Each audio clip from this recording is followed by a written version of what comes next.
Todo mundo te diz que tu precisa acreditar mais em ti mesmo, acreditar no teu potencial, parar de se sabotar.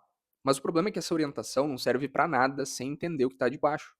E o que tá por baixo muitas vezes não é só uma falta de autoestima, mas sim um padrão cognitivo que o teu cérebro desenvolveu, provavelmente há muitos anos, e que agora opera sem que tu perceba. Meu nome é João, eu sou médico residente em psiquiatria e hoje eu quero te explicar por que tu continua te sentindo um fracasso, mesmo quando as evidências dizem outra coisa. Tu já passou por uma situação em que algo deu errado, um projeto, uma conversa, uma oportunidade. E o teu primeiro pensamento não foi o que aconteceu aqui, mas sim, claro, era de se esperar. E isso, infelizmente, é muito comum. É uma espécie de confirmação silenciosa, como se o fracasso não fosse um evento isolado da tua vida, mas uma prova de que algo que tu já sabia sobre ti mesmo aconteceu.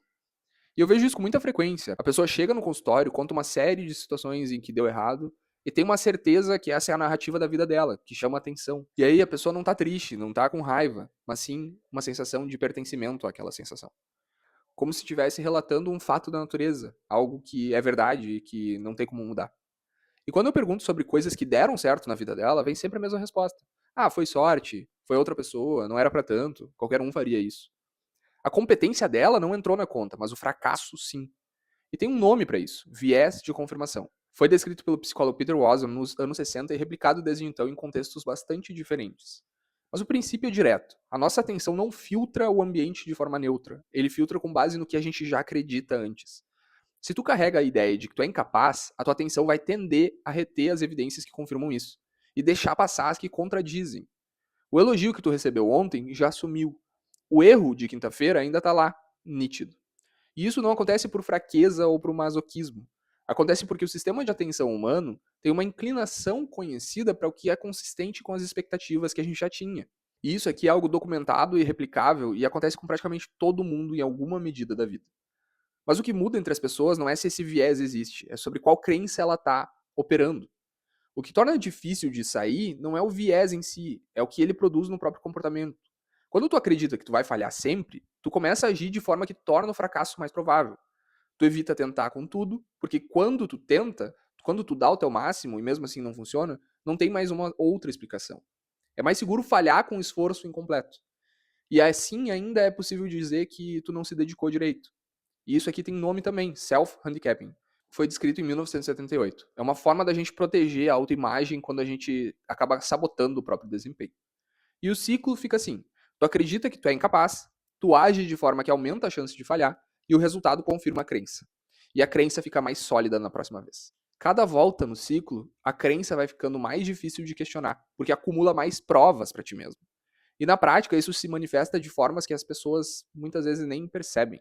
A pessoa acaba lembrando dos fracassos com detalhes, uma data, um contexto, o que sentiu, o que os outros disseram.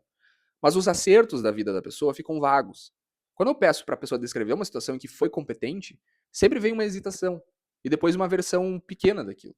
Ah, foi pouca coisa, qualquer um teria feito, não sei se conta. E tem um padrão aqui que aparece com muita frequência. A pessoa atribui os fracassos a si mesma e os sucessos a fatores externos. O fracasso vira um traço da própria pessoa, mas o sucesso vira uma circunstância. E isso aqui também está documentado na literatura como um estilo atributivo negativo. E está associado a quadros depressivos, por exemplo. E eu não estou dizendo que uma coisa causa a outra ou que a pessoa que faz isso está depressiva. Estou dizendo que quando esse padrão está ativo, ele tende a manter o sofrimento em movimento. E o que me preocupa com essas pessoas que têm esse ciclo é que ele não permanece instável para sempre. Ele tende a se fechar com o tempo.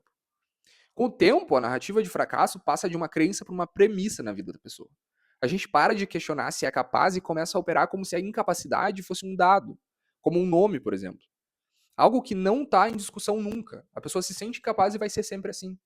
E quando chega nesse ponto, o problema já não está mais só no pensamento. Está em como a pessoa se apresenta, no que tenta, no que evita, em quem acha que pode ser. E aqui eu preciso falar de algo que vai contra o que tu provavelmente já ouviu sobre isso. Motivação por si só não desfaz esse ciclo. O insight também não. Isso porque o ciclo não foi construído por falta de motivação. Ele foi construído por repetição de experiências que alimentaram uma crença. E o que desfaz essa repetição é outra repetição, mas agora é diferente. O problema com a maioria dos conselhos de autoestima é que eles operam no nível do pensamento. Tipo, pensa diferente, acredita mais em você ou foque no positivo.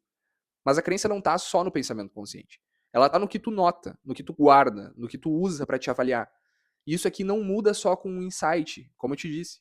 A técnica que eu indico nesse contexto vem da terapia cognitivo-comportamental e se chama registro de evidências contrárias. É simples. No fim do teu dia, tu anota, por escrito, uma coisa que aconteceu que não cabe na tua narrativa pessoal de incapacidade.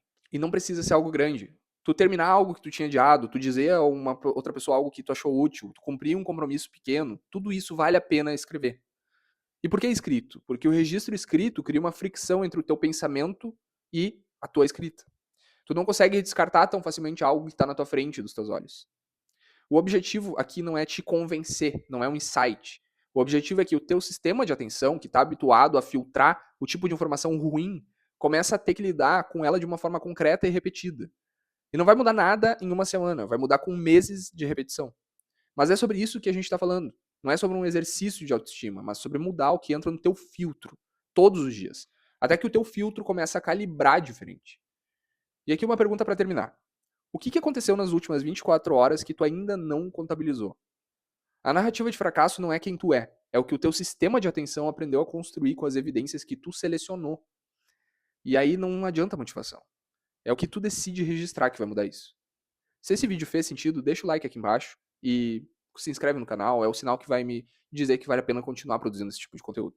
Eu te agradeço por ter assistido esse vídeo até aqui, um grande abraço e até a próxima. Valeu!